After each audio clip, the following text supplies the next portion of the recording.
at manindigan.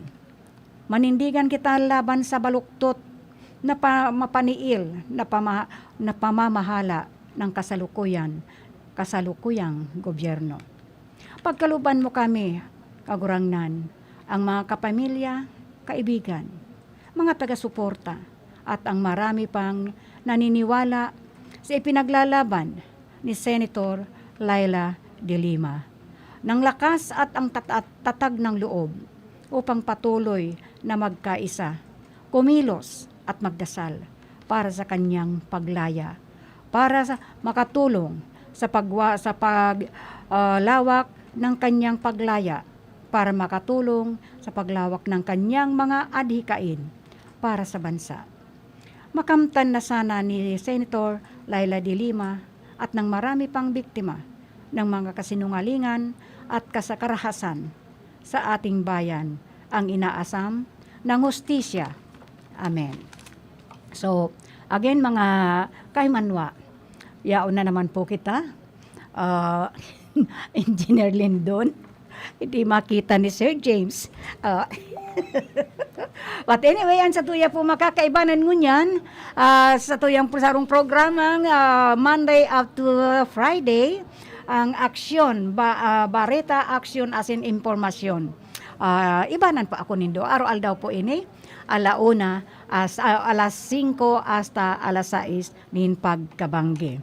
Now, ang gusto ko pong anuhin dito ng husto, since nasa panahon na po kita ng politika. Abilindon Toralyo po, engineer, pakitext niyo po kay Sir James at hindi po matagpuan ang aking katagpo. Ang satuya pong mga kaibanan ngunyan, sa technical side, narito po ang satuyang mga kaibanan, si Sir James Oco. And of course, andyan man po sa information si Tony Saison. And of course, nandyan pa man ang satuyang magayon-gayon na apa, si Madam Kayla Ray Ligacion. Kaya lang, medyo magayon ako kay sa iya. Dahil ka na mag-react, Ma'am La Kayla.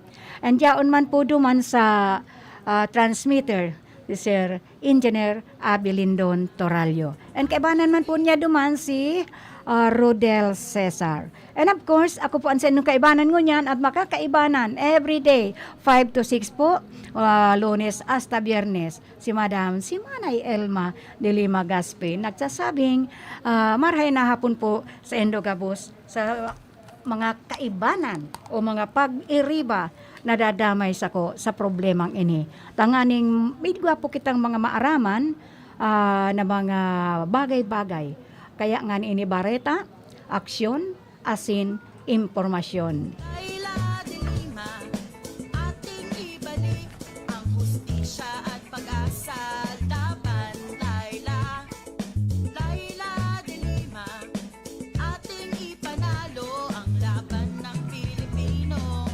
Nais natin ang liwanag ng bukas, tayo na't lumaban, ibalik ang hustisya.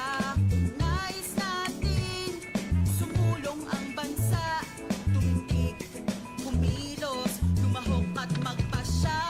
Laban, Laila, Laila de Lima, ating ibalik ang hustisya at pag-asa. Laban, Laila, Laila de Lima, ating ipanalo ang laban ng Pilipino. Laban, Laila, Laila de Lima, ating ibalik ang hustisya at pag-asa. Laban, Laila, Laila de Lima. Okay. Ang satuya pong ibabarita ngunyan, ito pong kung paano tapabigyan po natong linaw ining pag-resignation po. Resignation ni Pilo Hilbay. Ini pa namang si Pilo Hilbay na ini hinahangaan kong maray ini. Kaya lang, aramon po niya to kung paano nag-resignation from Action Demokratiko and endorsement ni VP Leni Robredo for President. Si Pilo Hilbay po, he announced his resignation from Action Demokratiko and by endorsement of the candidacy of VP Leni Robredo for President. Number one, I thank my party mates at Action for having accepted me in their ranks and supporting my candidacy for the Senate in 2020. They have an utmost regard and respect. Number two, he is leaving Action not to join another party, but out of ethical considerations, I respect the decision of my party to choose Mayor Isko Moreno as candidate for president, but also believe VP Lenny is a much better candidate in this most crucial of elections because I intend, as an ordinary citizen, to publicly support her campaign. I must resign from the only political party I have ever joined.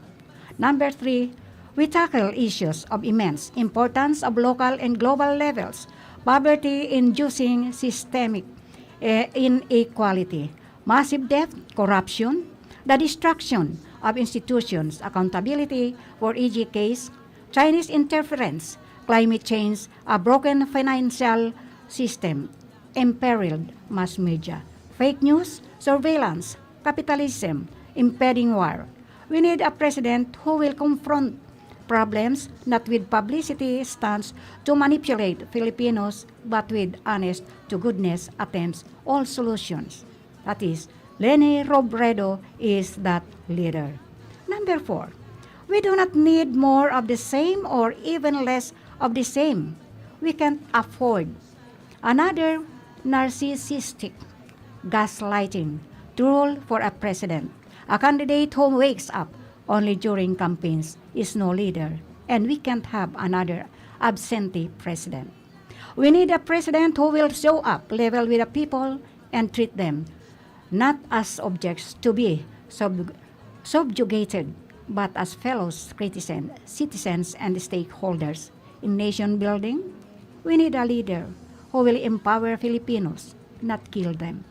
Number five, I choose Leni Robredo because she has been more presidential than the current one working with limited budget, helping citizens along with fellow citizens informing the public on important issues, all the while showing remarkable grit and grace while dealing with disrespect, propaganda, and fake news from Duterte and his minions.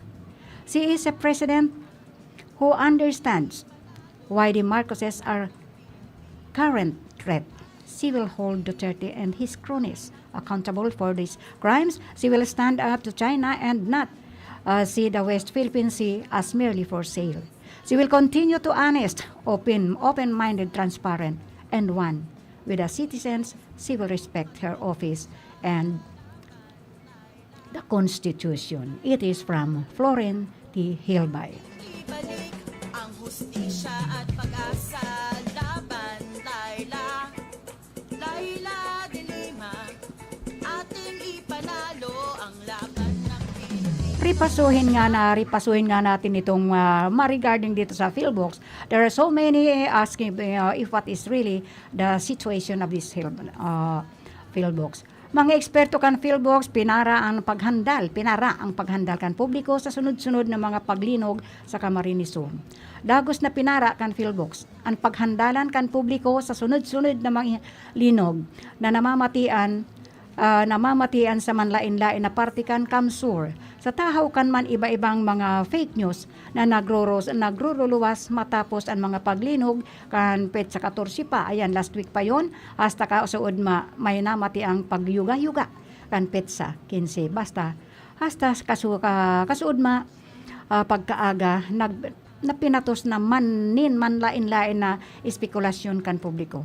Sa paliwanag kan DOST PhilBox, konsiderado ining mga earthquake swarms o sunod-sunod na pagluluyag-luyag linog sa sarong technonically active na lugar. Alagad, may umanin maisyak. Sinabi man kan United States Geological Survey na an earthquake swarms nangyayari sa halipot na peryodo. Alagad pwedeng mamatian nin pirang aldaw, semana o kaya bulan. Inot ka ini, may espekulasyon na subuot, may koneksyon ang mga paglinog sa posibleng pagduga kan mga aktibong bulkan. Lalo dito sa digdi sa Sato. arog ka na sa rehiyon digdi sa to, ang rehiyon Bicol. Ang mga isarog, asin an asog na anas yaon sa kamsur, igwaman ni naglakop na masunod na subuot, kay iniiyuan inaapod na bigwan, ay wag naman sana. Alagad, anas ini pinapara kan pillbox asin mayo nin katutuuhan. Kan Oktubre 14, 2020, nagpoon kibag yung mga inong mga bagyo sa Satuya. Igwa kitang bagyong nagrapados talaga nin husto. Lalo na ining si Ulysses at saka si Rolly. Sunod-sunod na 5 linog ang namatian, ang makukusog 4 at maluluyan sana. Camarinesor 7 ang nagkataon lamang. Laila, Laila de Lima, ating ipanalo ang laban ng Pilipino. Laban. Yes po, ang gusto ko ibarita sa Endo ining VCO. Talagang matagal ko nang pinagplanuhan ini tanganing ining VCO Virgin Coconut Oil Trials. Nagpakita ng malaking pagbabak ng virus count sa mild COVID-19 cases. Nakitaan ng malaki ng dakulang pagkabawasa sa coronavirus count ng mga pasyenteng nakikibahagi sa community trials para sa Virgin Coconut Oil bilang adjunct treatment sa mild COVID-19 cases. Ayon kay Department of Science and Technology Undersecretary DOST Rowena Guevara, sa pag-aaral sa isang posibilidad sa Santa Rosa, Laguna, lumalabas na binabawasan ng VCO ang 60 hanggang 90% ang virus count sa mild cases ng COVID-19. Ang trials na ito ay ginawa rin sa iba pang mga komunidad sa lungsod ng Valenzuela at Mandaluyong at maski na nga digdi sa Kabikulan at lalo na sa Quezon City. Na kinahiling ini sa mga komunidad trials na ini na umikli ng nasa 5 aldaw ang pagkarahay ng mga pasyente na tinamaan ng COVID-19. Samantala, pag-abot naman sa clinical trials na ginawa ng Philippine General Hospital para sa mga mild at severe cases, sinabi ni Guevara na ini-analyze pa ang resulta nito at sa katapusan pa kaining Oktubre o pagsapit kaining Nobyembre pa, maaaraman kan publiko ang resulta ng trial na ini. Pag-inom ng lagundi, tawa-tawa, nakitaan ng magandang resulta sa clinical trials ng DOST Executive. Nahiling man sa ngunyan kan Departamento ng Science and Technology bilang positibong adjunct treatment ang lagundi at tawa-tawa. Sa isang panayam po, sinabi kan DOST Undersecretary na si Rowena Guevara na tapos na ang clinical trial na isinagawa sa lagundi. At base sa inisyal na konklusyon ng tema ng mga eksperto ay nahiling na maaaring mabawasan ang simptomas ng mild COVID-19 cases. Maging ang trial sa tawa-tawa ay nakitaan din ng magandang resulta sa mga respondents na mayroong mild hanggang sa moderate cases. Nilinaw naman ni Guevara ay ni mga ekspertong ini na tinao lamang ninda ang bilang food supplement ang tawa-tawa bilang ito ini ay herbal supplement na lamang habang herbal medicine naman ang lagundi. Ganon, kabilang sa mga sintomas na nawara ng pag-inom ng tawa-tawa ay ang pagkakaroon ng lagnat, chills at pananakit ng katawan at ubo. Ayan po. Ining pag-urulayan ta daw ini, bigyan niya to nin aksyon ining ining manood ka ining tawa-tawa at saka ining ining tawa-tawa ka ini. Ang sabi nga ni kain, bata magtawa-tawa. Ini po aprobado po ini kadakul kan nagpatunay ka ining tawa-tawa na ini nakakagamot bago pa ining nagsulpot ining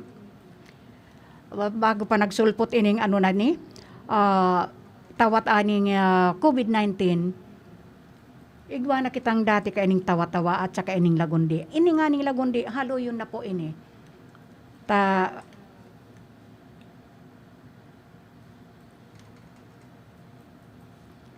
Nawawa na po Sir James.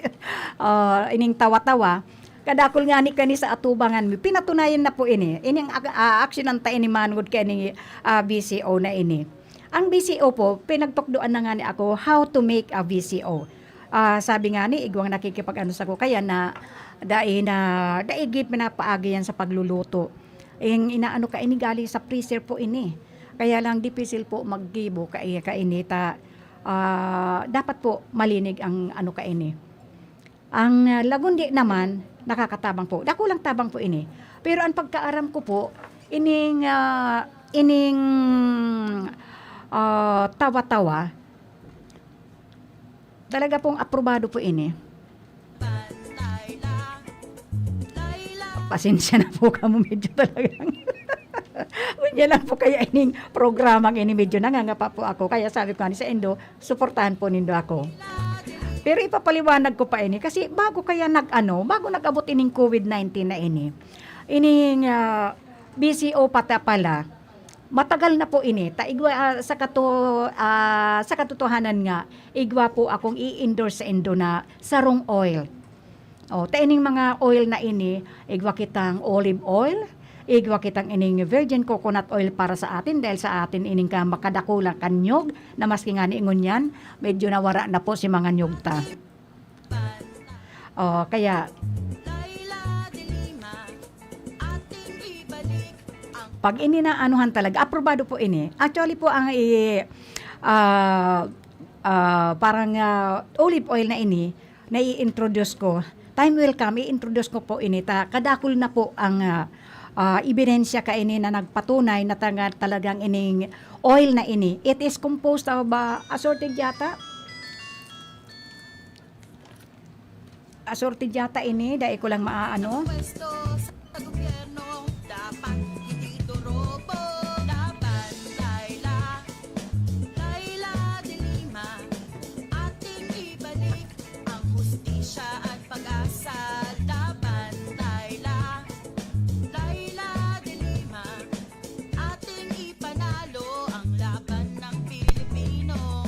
Nais natin ang liwanag ng bukas, tayo na lumaban. Sa pagkakaaram ko, ining lagundi at ining tawa-tawa, maano po ini pag-abot sa sipon. Magaling po ini. Ako mismo napatunayan ko yan. Kadakol kan mga kabisto, kung nagagamit ka ining lagundi as in ining pang-ubo.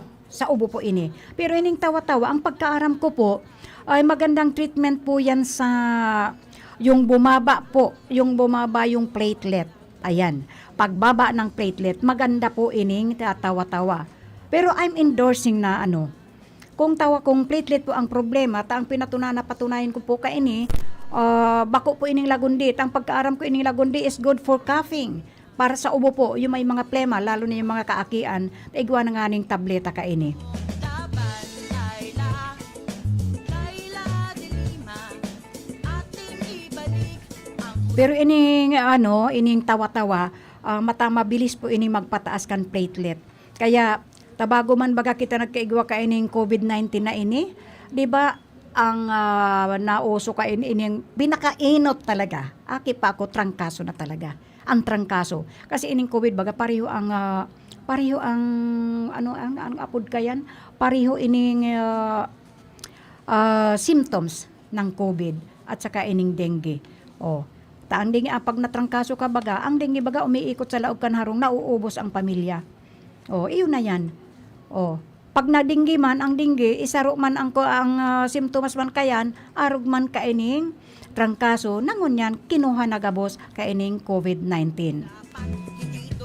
So again, ang tawa-tawa po, ang aram ko na pinapataas kayan at mabuti nga at medyo ginagawaan na ng paraan na kaining mga eksperto, ini-examine ninda how it will help to our mga nagsusulputang mga kahilangan. Pilipino. Nais natin ang liwanag ng bukas, tayo na't lumaban, ibalik ang hustisya. Nais natin sumulong ang bansa, tumindig, kumilos, lumahok at magpasya. Laban, Laila de Lima,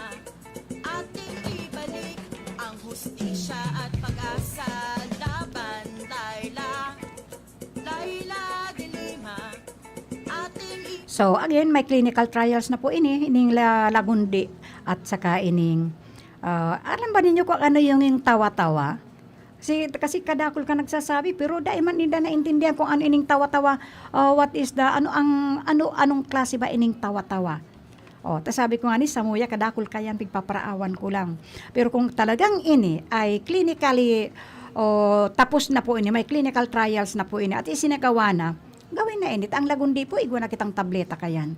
Pero ang sabi nga ni kan iba, mas maganda daw si pinaggaga lang ang Lagundi. Kaya lang mapaiton talaga ining Lagundi. So it is better to take the ining tableta na. Laila de Lima, ating ibalik ang hustisya at pag-asa laban. Laila, Laila de Lima, ating ipanalo ang laban ng Pilipino. Ang tunay na pagbabago, walang patayan at manggagancho. Maayos na sitwasyon, maunlad na nasyon, inuuna ang bansa. Okay, batiin ko muna inyong mga birthday celebrants natin ngunyan. Of course, ang aking daughter-in-law, ang agumpo kan sa kuyang the only son na si Dr. Ariel de Lima Gaspe. Of course, ang agum niya, ang sa iyang mahal na esposa, ang nagsiselebrate ka ng sa iyang birthday, this October 18, Lona Crisostomo Gaspe. Andyan po sila sa Kamanilaan, dyan sa Robinson Towers. Ano ba sang? Ano bang meron? Anong ganap, Lona Crisostomo, who is celebrating her birthday today? Nais natin And of course, kay Oliver Omo, who will celebrate his birthday on tomorrow. Ayan, tomorrow. He's from Texas. And of course, ang samuyang kaibanan, na bonggang-bongga ang ganap. Ayan, nahiling pati ka. Sabi sa ko sa mga duman sa staff kan samuyang barangay. Kasabi-sabi ba naman ano yan, si Kagawad pala kaya dahil naghipunta digdi sa barangay, ay kaya nag-ali. Ang daya mo, hindi mo kami isinama, pupunta ka pala sa maganap. Ayan, sabi ko kasi sa Imuweng, mag-iba ka. Dahil birthday yan ni Cha Buena Obra. 57th birthday ba or 67? Ayan, ako nakatuka ngunyan, Cha Buena Obra. Ay ako mag-Ukrayan, kaya kami kayo ni Cha Buena Obra, talagang ganun lang. And of course, to feel happy lang.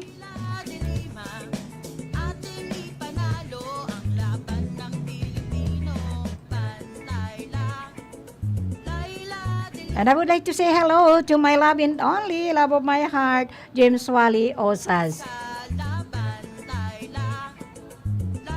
Okay, ang programang ini ay hatod sa Indo ni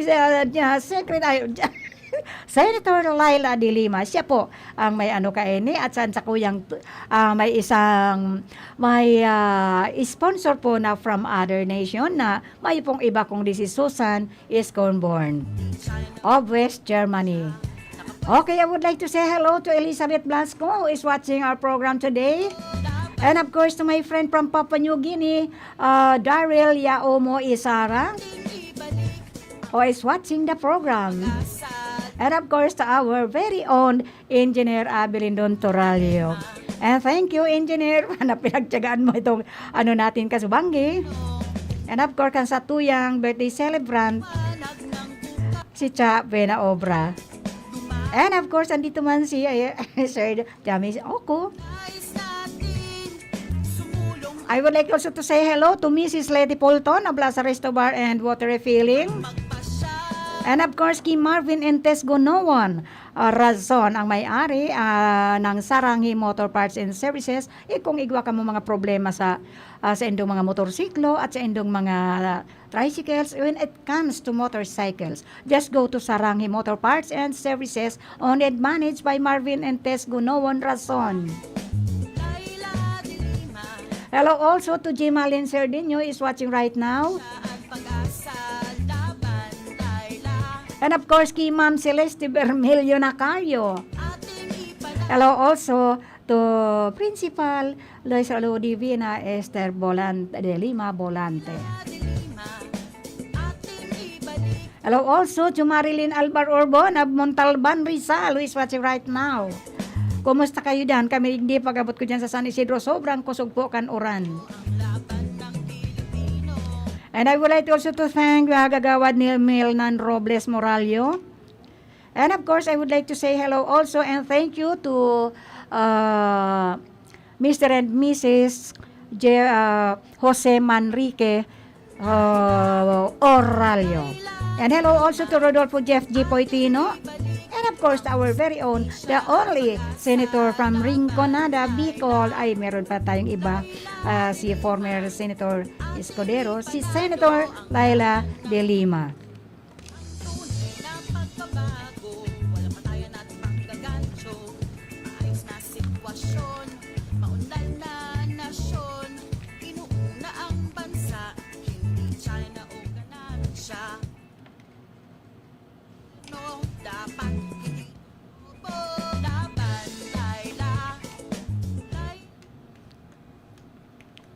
Ibalik ang hustisya at Ang oras na ini, dara po sa Indukan Losenya Electrical Supply para po sa madikalidad na electrical product. Day po kalingawan, Losenya Electrical Supply. Losenya Electrical Supply, madaling makukuha, aranisa na sa Barangay Hall, San Francisco, Iriga City. Owned and managed by Engineer Meneleo Losenya. An oras na ni hatod sa Indokan Kape ni Manoy. An kape kan mga Bicolano. Pampakondisyon, pampakusog, pampahuben. Kape ni Manoy. An oras na yan atod sa Indo ni Mr. Julio Victor Marlo Sigera, President, Sigera Technological Colleges, Irigan City. Para sa edukasyon di kalidad, Sigera Technological Colleges. An oras na ini hatod sa Indo ni Honorable John J. Fortuna, Municipal Councilor, Nabua, Camarines Sur. Let's be the solution plus sa COVID-19. B. Bawal walang mask at face shield. I. Isanitize ang kamay at iwasan ang kulob na lugar. D. Dumistansya ng 1 metro at limitahan ang pisikal na interaksyon sa iba. A. Alamin ang tamang impormasyon. Plus, suportahan ang FDA-approved na bakuna. BIDA Plus. Bida Solusyon Plus sa COVID-19. Ako po, si April Ardales, kang Arimbay, Legazpi City. Nagpapasalamat ako sa Ako Bicol Party List, kulitan na tabangan akong makatraining sa saindang programa sa TESDA NC2, Heavy Equipment Operation. Salamat po kong Saldico and kong Pido Garbin. Dios mabalos, Ako Bicol Party List. Ako Bicol Party List. Katabang na, kasurug pa. Isa po sa mga natulungan ng Kidney Care. Ma'am, pangalan po natin at taga saan po tayo? Ako si Winnie Di Mayuga. Ako ay 58 years old. Ako talaga ay napakahilig sa maalat. Lahat ng kinakain ko, gusto ko talaga maalat. Ay ako'y nakaramdam ng kakaibang pakiramdam, kaya ako'y nagpa-check up sa doktor. Ay nagpa-request sa laboratory ng creatinine ko, pa-check upan ko daw. Ay naku po, pagkataas, above normal Ngayon, ako muna yung nag-pray kay Lord. Ay itong si Lord, napakabuti. Nagpadala siya ng tao sa akin na nag-aalok nitong Kidney Care. Ay agad-agad ay aking sinubukan ito. Ngayon, nung isang buwan, ay napakagaling ng Kidney Care na ay normal na ang aking creatinine Salamat din sa Kidney Care. Ang Kidney Care ay mabibili sa Mercury Drugstore at mga suking butika. Nanlalabo na ba ang inyong mga paningin? O kailangan mo ng proteksyon laban sa radiation? Ano pa ang hindi hintay nyo? Pumunta na sa The Vintage Optical. Ang optical para sa lahat. Visit us at the ground floor, Gaisano Capital, Barangay San Roque, Irigan City. We offer free computerized eye examination. Free frame. Lente lang ang babayaran. Starts at 999 complete eyeglasses with anti-radiation lens. The Vintage Optical, the widest selection of optical signature frames and sunglasses. The Vintage Optical, ang optical para sa lahat.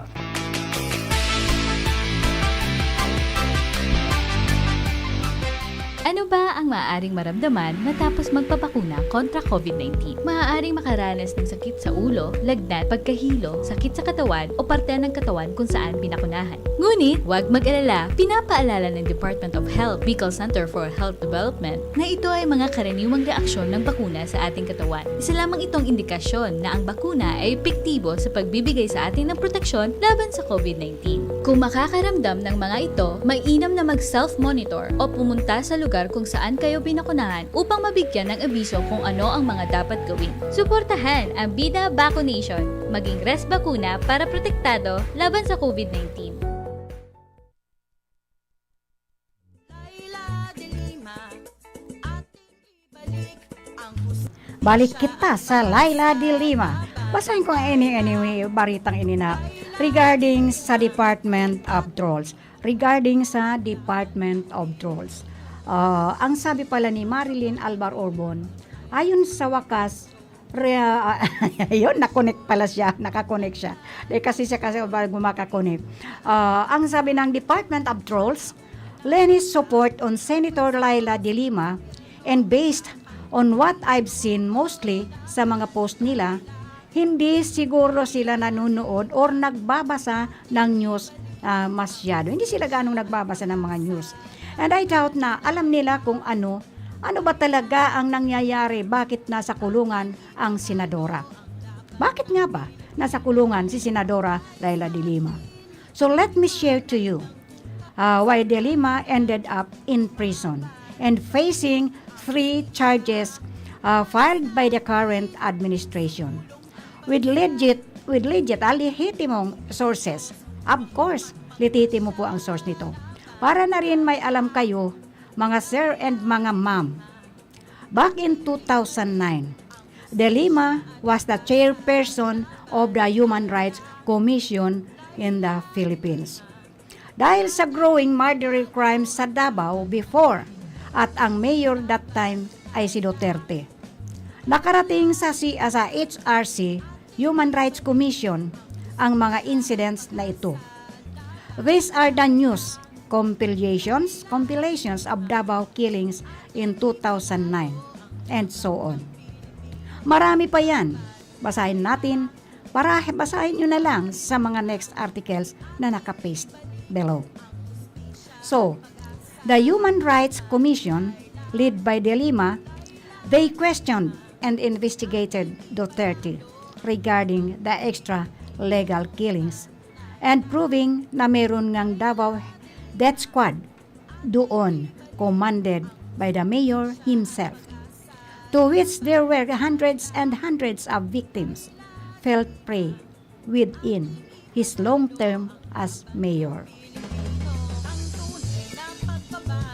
Here are the articles regarding the case before 2009. Before 2009. So the case went on for years and now it reached the attention of the International Criminal Court and will send a long overdue formal investigation regarding the drug on war in our country and killings in Davao from 1988 to 2016. Yay! So basically, de Lima is the greatest critic of President Duterte, even before he was elected as the president of the country. Nang maupo sa pwesto si Duterte, the first thing he did was slam de Lima, who's still questioning him about the controversial DDS, the killings in the hometown, plus his war on drugs in our country. At bigla na lang pinakulong si de Lima. Sa first term niya as a president, to silence de Lima. Yeah, pikon na pikon ba? Yes, definitely. Pikon na pikon noon ang ating si Duterte. The CIDG filed cases on her, LOL mostly, likely false accusations. These are the updates of her case. Aalamin ko ito ng gusto so that tomorrow or the other day, medyo maklear natin ng gusto ito. Oh, she won the first case against CIDG regarding her alleged involvement with drug lords. By the way, share ko lang, truth will always prevail. As you can see, sa last link na pinost dito, makikita nyo Diyan na napakabayas ng ating justice system. The Supreme Court even junked De Lima's plea against Duterte. Verbal harassment on her. Hindi dito nangyari yung bawsi. Attacking her personality and the public, while the Supreme Court denied her right to speak up for herself. Well, what to expect with our bulok justice system, di ba? Yan po ang pagkabulok ng ating justice system. At ang mga state witnesses against kay De Lima ay namatay isa-isa. These witnesses are high-profile drug lords sa National Bureau of Prisons. Nasaan na ba ito? Itong mga nag-witness na ito against Senator Laila De Lima. And they all testified na hindi nila nakausap or na-met si De Lima. How come? Ganun na ba? So, in conclusion, dahil mga panay-deny ang Supreme Court ng rights ni De Lima, she urged for international help, addressing the U.S. Senate. Also, ICC is on the move. The U.S. Senate responded to De Lima's situation in a letter led by Senator Ed Markey B. Dasma. 10 senators wrote to Secretary of State Anthony Blinken to press the Philippine government to end the unjust detention of Senator Laila De Lima. You can visit this website where I find the letter addressed to the Philippine government. Legit po yan sa website. US government website po yan ng Commission on Human Rights. Smart naman kayo to understand this. I just want to spread truth awareness. Stop spreading false information and do some research first before accusing them of false titles. De Lima, ating ibalik ang hustisya at pag-asa laban Laila. Laila De Lima, ating ipanalo ang laban ng Pilipino. Nais natin ang liwanag ng bukas. Tayo natin Ang Sami, laban, ibalik ang hustisya. Nais natin sumulong ang bansa. Tumigil, kumilos, lumahok at magpasya. Laban, Laila. Laila De Lima, ating ibalik ang hustisya at pag-asa. Laban, Laila. Laila De Lima, ating ipanalo ang laban ng Pilipino. Laban, Laila. Laila De Lima, ating ibalik ang hustisya at pag-asa. Laban, Laila. Laila De Lima, ating ipanalo ang laban ng Pilipino. Laban, Laila. Laila De Lima, ating ibalik ang hustisya at pag-asa. Laban, Laila.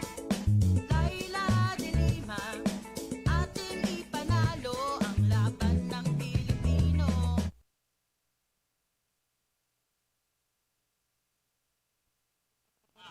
okay, ilat muna ito nasa una.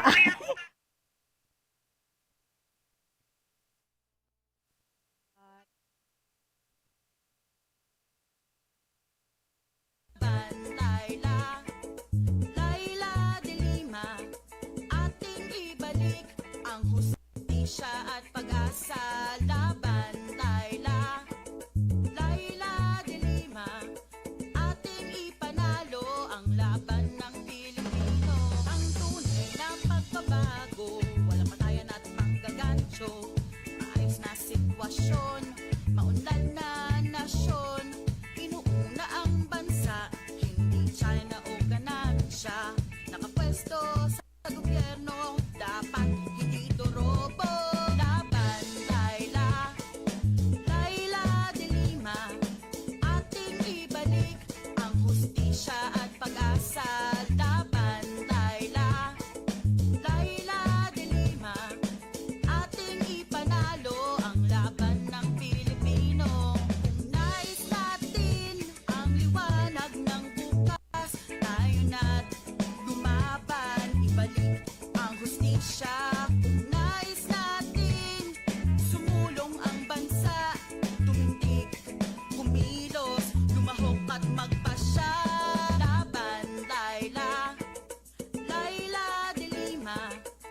Okay, ang programa pong ini ay hatod sa Indocan Lasa Restobar and Water Refilling, owned and managed by Letty Polton.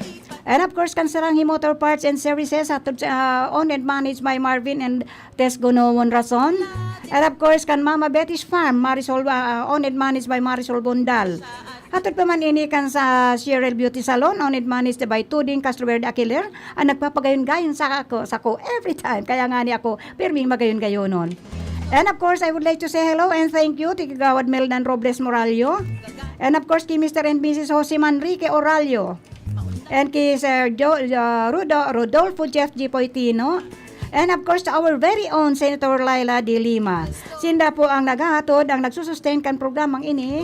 Ang bagong problema na mayo pong iba, it is regarding Bareta Action as in Information. Launching po tayo today. Every Monday po ito, daily program po, 4 to 5, Monday to Friday. Okay, ang sa tuya pong mga kaibanan ngunyan.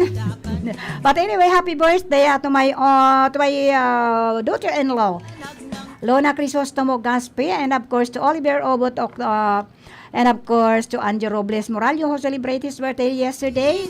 And of course, ang satuyang nag-celebrate ngunyan kan sa iyang 57th birthday. Ang satuyang kaibanan karonda na mayo pong iba kung di si Chave na obra. And of course, happy birthday kay Ma'am Senica Ramos de los Reyes. Ma'am Senica Ramos de los Reyes, happy birthday. And I would like to wish all the birthday celebrants a very, very, very good health, more birthdays to come, and of course, happiness, love, and God bless you all. Luway-luway na po kitang magpapaaraman sa tuya pong nakaibanan sa technical side. Mayo pong iba kung di si Sir James Oco. And nandyan po sa information si Tony Saison. And yaon man po duman sa transmitter si Chief Engineer Abilin Don Toralio. And of course, yaon man po duman si Sir Rodel Cesar as na information and security doon ni Engineer Lindon. Ako man po ang sa inyo na kaibanan at pirmi makapakaibanan sa programang Bareta Action as in Information. Every day po yan from Monday to Friday sa 5 to 6 in the evening. Mayo pong iba kundi si ako, si Madam Elma de Lima Gaspe, nagsasabing thank you. Hello pala kay Madam Monica Perique, ang ating suking-suki of all the programs of RPNDCKI, the Pioneer Radio Station here in Rinconada.